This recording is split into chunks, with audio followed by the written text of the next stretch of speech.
Past weekend was New York City's Comic-Con, and the biggest comic book announcement this week came from Marvel's Stan Lee, creator of The Thing, The Hulk, Iron Man, Mr. Fantastic, Cyclops, and presumably even some characters that aren't named after his penis. But Stan Lee's latest creation makes me Nick furious, because he is going Bollywood, launching Chakra the Invincible, a film about his first Indian superhero comic character, Raju Rai, a technology genius living in Mumbai who develops an enhanced suit that activates the mystical chakras of the body, unleashing newfound abilities and powers. In other words, he's a combination of Iron Man and that guy who always puts his mat down next to your wife at yoga class.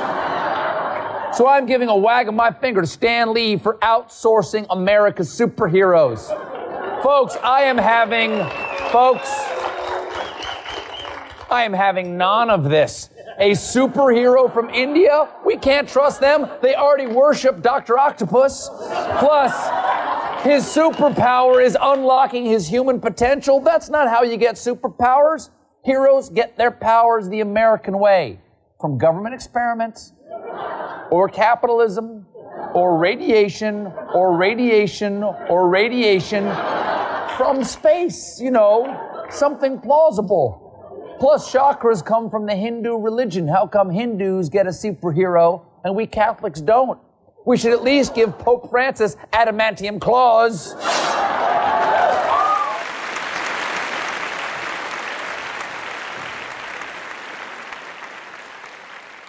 So I always think you're off to a right start when Stephen Colbert starts to make fun of the work you're doing, right? So I'm passionate about superheroes. I have been for as long as I can remember. Now, for me, great superheroes are more than just capes, masks, and tights.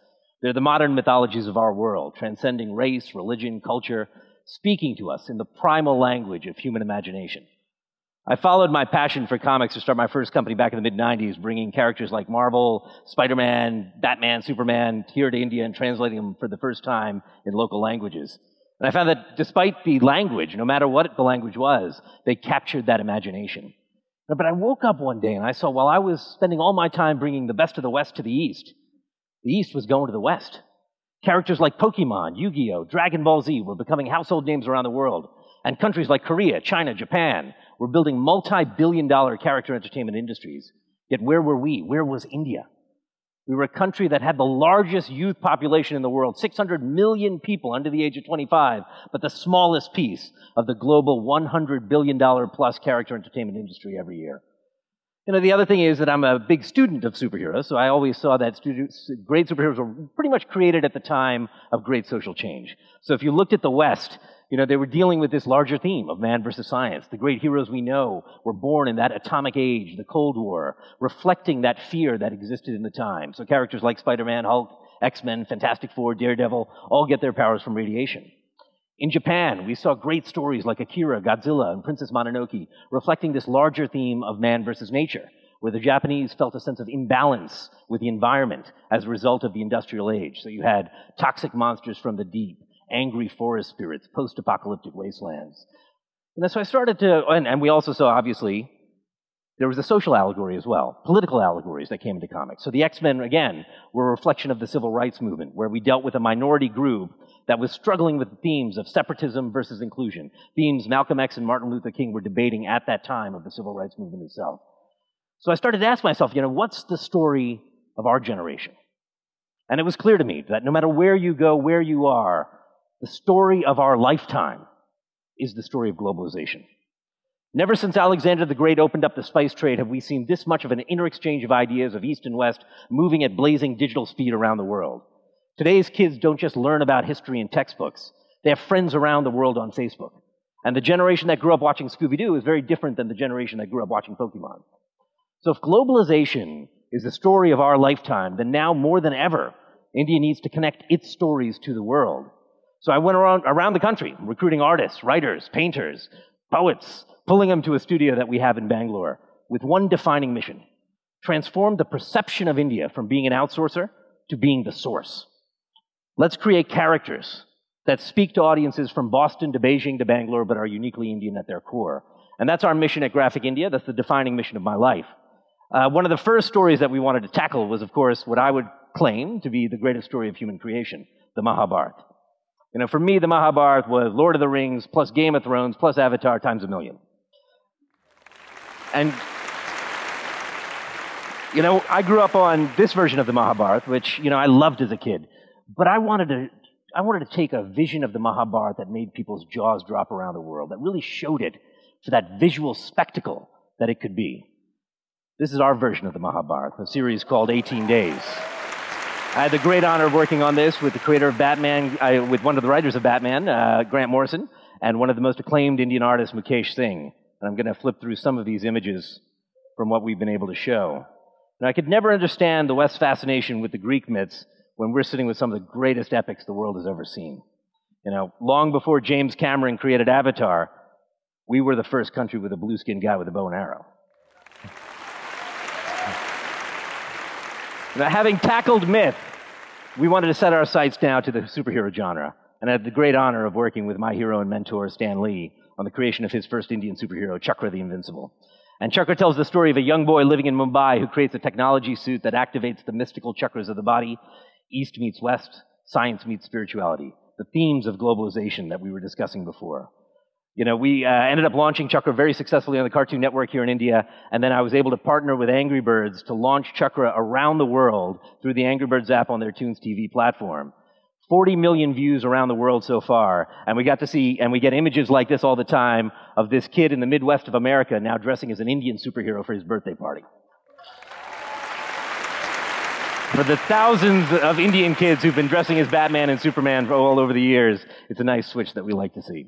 And, you know, from working with one of the great icons of the West, you know, I recently announced a project working with one of the great icons of the East. And we're developing a show that I created with Mr. Bachchan, Amitabh Bachchan, called Astroforce, which is going to be launching as a big animated series, his first animated series that he's bringing to India, and his first superhero in this kind of way that we're going to be launching next year on the Disney Channel. And what you're seeing here are a few concept images of, you know, that have been created by an amazing artist, a dear friend, Jeevan J. Kang, who's our studio chief and probably at the forefront right now of defining the character entertainment space and the unique visual styles that are coming from India. And finally, I just want to share one last project that's very personal to me.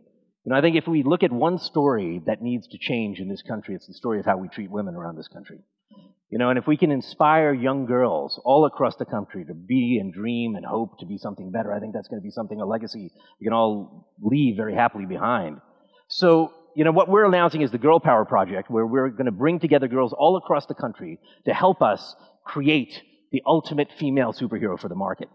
We're partnering with NGOs, corporates, people to create a superhero that can not only talk about change, but hopefully enact change, promote advocacy, and bring up, you know, themes of education, gender equality, and other things in the story to really help.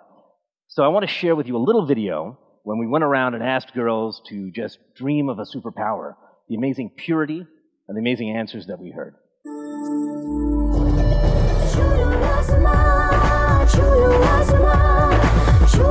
मेरा नाम Sabrina है, मैं 12 साल की हूँ। मैं चाहती हूँ मुझे ऐसी शक्ति मिले, मुझ में ऐसी पावर होने चाहिए, मेरे अंदर ऐसे पावर होने चाहिए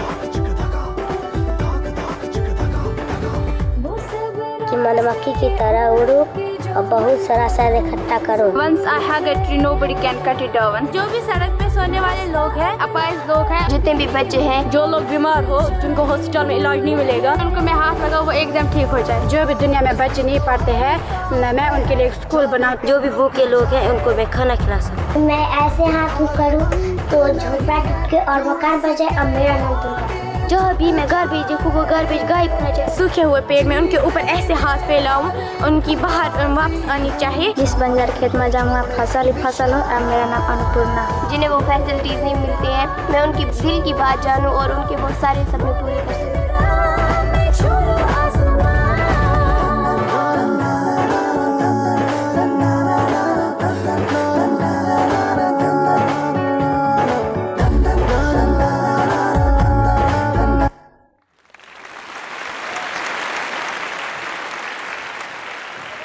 See, for me, you know, great superheroes not only have the power to reflect society, they have the power to change society. Now, the next J.K. Rowling, Steven Spielberg, Stan Lee, Miyazaki is sitting somewhere in this country ready to transform the world with their story. And it's our job, it's our responsibility as a culture, as a people, as a society to find these talents, nurture them, promote them, give them that pedestal to speak to the world. So I'm asking all of you to join me in sparking this creative renaissance in India and asking all of our youth to dream bigger, to imagine greater, because the rise of the Indian superhero has just begun. Thank you.